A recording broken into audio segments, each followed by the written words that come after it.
Interview में trap करने के लिए अक्सर एक क्वेश्चन पूछा जाता है कि सिर्फ एक वैल्यू चेंज कर देने से आउटपुट ट्रू से फॉल्स कैसे हो जाता है। सी, यहाँ पे ए और बी दो वेरिएबल है जिसमें सेम वैल्यू है 127 एंड 127। अगर आप इसको कंपेयर करते हैं तो आंसर ट्रू आता है, जबकि आप 128 ले लें एंड कंपेयर करें तो आउटपुट हमारा फॉल्स आता है। सी, यहाँ पे क्या हो रहा है, इंटीजर एक क्लास है, सो वैल्यू जो है वो ऑब्जेक्ट में स्टोर होगी। देन अगर आप कंपेयर करते हो तो आउटपुट ट्रू आता है। यहाँ पे भी जो है 128 वो ऑब्जेक्ट में ही स्टोर होगा एंड देन कंपेयर करते हो तो आपका फॉल्स आता है।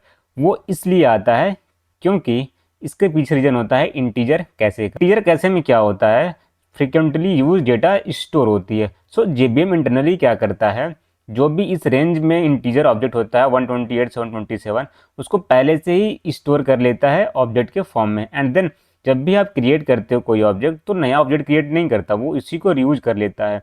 इसीलिए यहाँ पे आप क्रिएट किए 127 एंड 127, सो ये और बी ऑब्जेक्ट क्रिएट नहीं किए, वो क्या कर रहे हैं, जो पहले से मौजूद है उसको ये पॉइंट आउट कर रहे हैं। इसका मतलब दोनों का जो ऑब्जेक्ट एड्रेस है वो सेम है। एंड देन कंपेयर करते हुए आप, सो इक्वल इक्वल ऑपरेटर क्या करता है, ऑब्जेक्ट एड्रेस को कंपेयर करता है, इसीलिए आउटपुट ट्रू आ गया।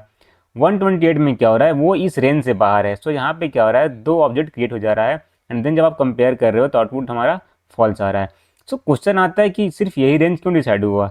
सो इसका आंसर है क्योंकि ये रिप्रेजेंट करता है सिर्फ एक बाइट को।